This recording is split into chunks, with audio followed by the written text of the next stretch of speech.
If you'll recall from last time, we were debating the need of hierarchies in society. Boswell said, I consider distinction of rank to be of so much importance in civilized society that if I were asked on the same day to dine with the first Duke in England and with the first man in Britain for genius, I should hesitate which to prefer. Johnson said, To be sure, sir, if you were to dine only once, and never to be known where you dined, you would choose rather to dine with the first man for genius. But to gain most respect, you should dine with the first Duke in England. For 9 people in 10 that you meet with would have a higher opinion of you for having dined with the Duke, and the great genius himself would receive you better because you had been with the great Duke. I don't know about that. Johnson took care to guard himself against any possible suspicion that his settled principles of reverence for rank and respect for wealth were at all owing to mean or interested motives, for he asserted his own independence as a literary man. No man, said he, who ever lived by literature has lived more independently than I have done. He said he had taken longer time than he needed to have done in composing his dictionary. He received our compliments upon that great work with complacency, and told us that the Accademia della Crusca could scarcely believe that it was done by one man. Next morning I found him alone, and have preserved the following fragment of his conversation of a gentleman. A later footnote says that this gentleman was George Dempster.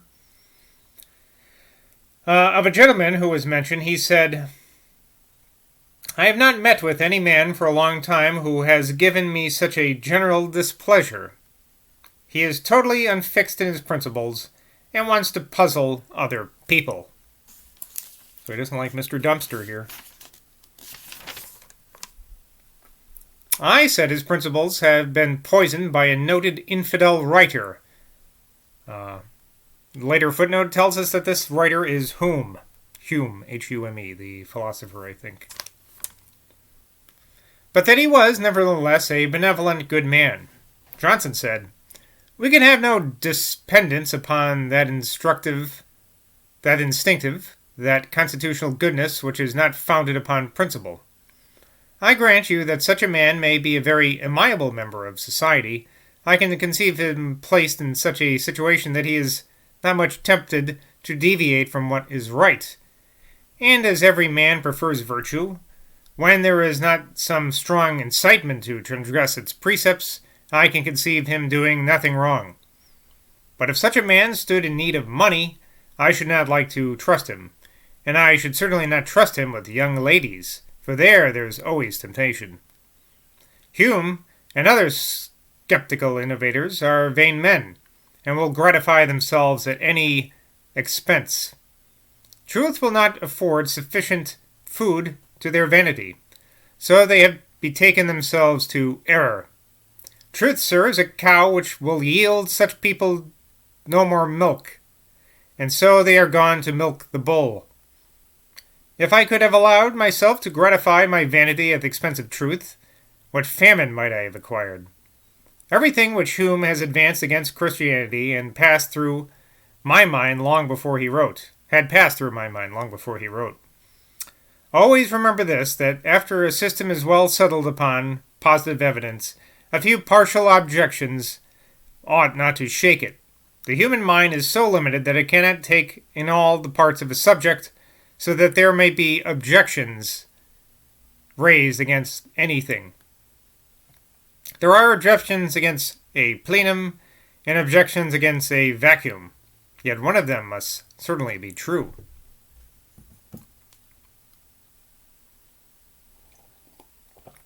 I mentioned Hume's argument against the belief of miracles, that it is more probable that the witnesses to the truth of them are mistaken or speak falsely than that the miracles should be true. Johnson said, Why, sir, the great difficulty of proving miracles should make us very cautious in believing them. But let us consider.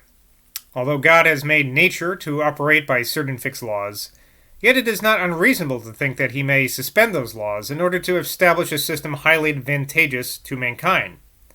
Now, the Christian religion is a most beneficial system, as it gives us light and certainty where we were before in darkness and doubt. The miracles which prove it are attested by men who had no interest in deceiving us, but who, on the contrary, were told that they should suffer persecution, and did actually lay down their lives in confirmation of the truth of the facts which they asserted. Indeed, for some centuries the heathens did not pretend to deny the miracles, but said they were performed by the aid of evil spirits. This is a circumstance of great weight. Then, sir, when we take the proofs derived from prophecies which have been so exactly fulfilled, we have most satisfactory evidence. Supposing a miracle possible, as to which, in my opinion, there can be no doubt, we have a strong evidence for the miracles in support of Christianity, as the nature of the thing admits. At night, Mr. Johnson and I supped in a private room at the Turk's Head Coffee House, in the Strand. "I encourage this house," said Johnson, "for the mistress of it is a good civil woman, and has not much business. Sir, I love the acquaintance of young people, because, in the first place, I don't like to think myself growing old. In the next place, young acquaintances must last longest if they do last. And then, sir, young men have more virtue than old men. They have more generous sentiments in every respect. I love the young dogs of this age. They have more wit and humor and knowledge of life than we did.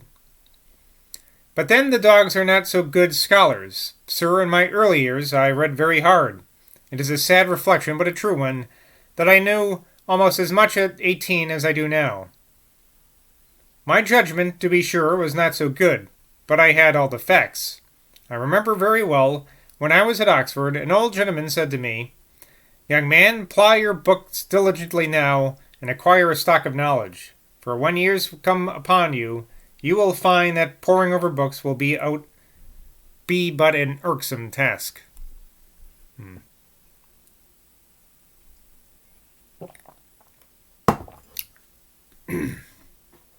This account of Johnson's reading, given by himself in plain words, sufficiently confirms what I have already advanced upon the disputed question as to his application. That's pretty wordy, huh? It reconciles any seeming inconsistency in his way of talking upon it at different times, and shows that idleness and reading hard were with him relative terms, the import of which, as used by him, must be gathered from a comparison with what scholars of different degrees of ardor and assiduity have been known to do. Assiduity. Don't know that word. Assiduity. Oh yeah, I was going to look up something else last time, or 2 days ago, but I forgot. Oh well.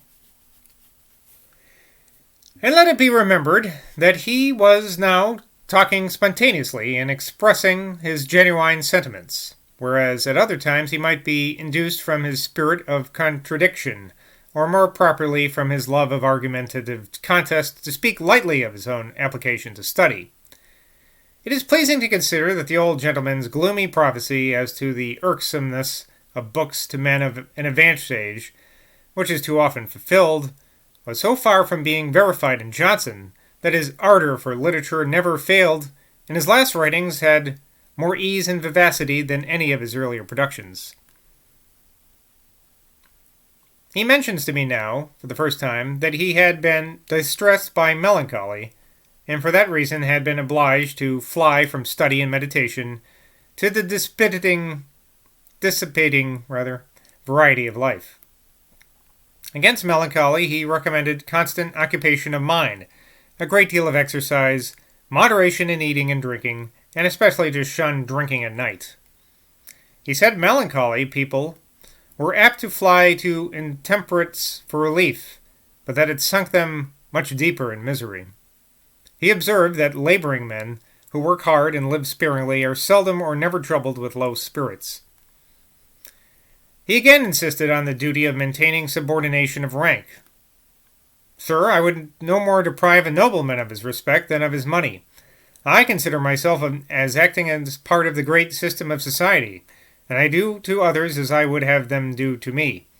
I would behave to a nobleman as I should expect he would behave to me, were I a nobleman and he Sam Johnson. Sir, there is one Mrs. Macaulay. This one Macaulay was the same personage who afterwards made herself so much known as the celebrated female historian. An aside by Boswell. There was a anyway, back to Johnson. Mrs. Macaulay, in this town, a great Republican. One day, when I was at her house, I put on a very grave countenance and said to her, Madame, I am now become a convert to your way of thinking. I am convinced that all mankind are upon an equal footing, and to give you an unquestionable proof, Madame, that I am in earnest, here is a very sensible, civil, well-behaved fellow citizen, your footman. I desire that he may be allowed to sit down and dine with us. I thus, sir, showed her the absurdity of the levelling doctrine. She has never liked me since. Sir, your levellers wish to level down as far as themselves, but they cannot bear levelling up to themselves. They would all have some people under them. Why not then have some people above them? I mentioned a certain author. This is Dr. Robinson, apparently. Who disgusted me by his forwardness and by showing no deference to noblemen into whose company he was admitted. Oh, that's I'm sorry. So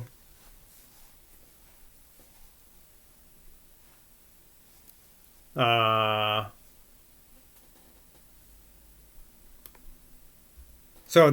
mentioned an author. That's Boswell spiking. The other stuff is all Johnson, though. So Boswell says now, I mentioned a certain author who disgusted me by his forwardness and by showing no deference to noblemen into whose company he was admitted. Johnson replied, Suppose a shoemaker should claim an equality with him, as he does with a lord. How he would stare. Why, sir, do you stare? Said the shoemaker. I do great service to society. 'Tis true I am paid for doing it, but so are you, sir, and I am sorry to say it. I paid better than I am, for doing something not so necessary. For mankind could do better without your books than without my shoes. Thus, sir, there would be a perpetual struggle for precedence where there are no fixed invariable rules for the distinction of ranks, which creates no jealousy as it is allowed to be accidental. Okay. Kind of a weird argument he's making here. Not very modern. Going to be hard-pressed to find anybody who would admit to Johnson's logic these days. In public, at least. Johnson said, Dr. Joseph Warton was a very agreeable man, and his essays on the genius and writings of Pope, a very pleasing book. Haven't they already talked about this guy already? Or I guess they just say that. Every book is called something, essays on somebody, and it's very agreeable. I wondered that he delayed so long to give us the constitution of it. Continuation of it, rather. Johnson said, Why, sir, I suppose he finds himself a little disappointed in not having been able to persuade the world to be of his opinion as to Pope. I guess this is Alexander Pope. We have now been favored with the concluding volume, in which, to use a parliamentary expression, he has explained, so as not to appear quite so adverse to the opinion of the world concerning Pope as was at first thought. And we must all agree that his work is a most valuable accession to English literature. A writer of deserved eminence, a later footnote tells us this is Tom Warden, being mentioned, Johnson said, Why, sir, he's a man of great parts, but being originally poor, he has got a love of mean company and low jocularity, a very bad thing. Sir, to laugh is good, as to talk is good. But you ought to no more to think it enough if you laugh than you are to think it enough if you talk. You may laugh in as many ways as you talk, and surely every way of talking that is practiced cannot be esteemed. Okay. I spoke of Sir James Macdonald as a young man of most distinguished merit who united the highest reputation at Eton and Oxford with the patriarchal spirit of a great Highland chieftain. I mentioned that Sir James had said to me that he had never seen Mr. Johnson, but had had a great respect for him, though at the same time it was mixed with some degree of terror. Johnson said, "Sir, if he were to be acquainted with me, it might lessen both." That's a good comment. The mention of this gentleman led us to talk of the Western Islands of Scotland, to visit which he expressed a wish that then appeared to me a very romantic fancy, which I little thought would be afterwards realized. He told me that his father had put Martin's account of those islands into his hands when he was very young, and that he was highly pleased with it. That he was particularly struck with the St. Kildesman's notions that the High Church of Glasgow had been hollowed out of rock, a circumstance to which old Mr. Johnson had directed his attention.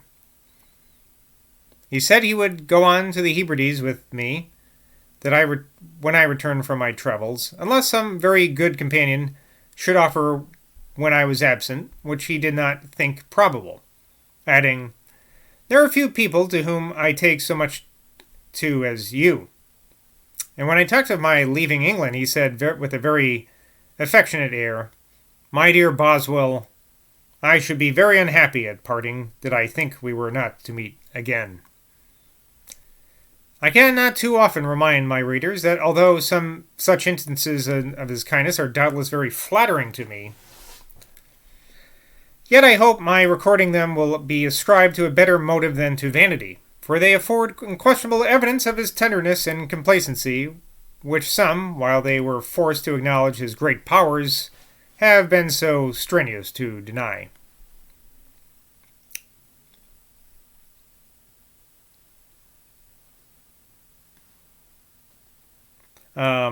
Johnson maintained that a boy at school was the happiest of human beings. I supported a different opinion, from which I have never yet varied, that a man is happier, and I enlarged upon the anxiety and sufferings which are endured at school. Johnson said, "Ah, sir, a boy's being flogged is not so severe as a man's having the hiss of the world against him. Men have a solicitude about fame, and the greater share they have of it, the more afraid they are of losing it."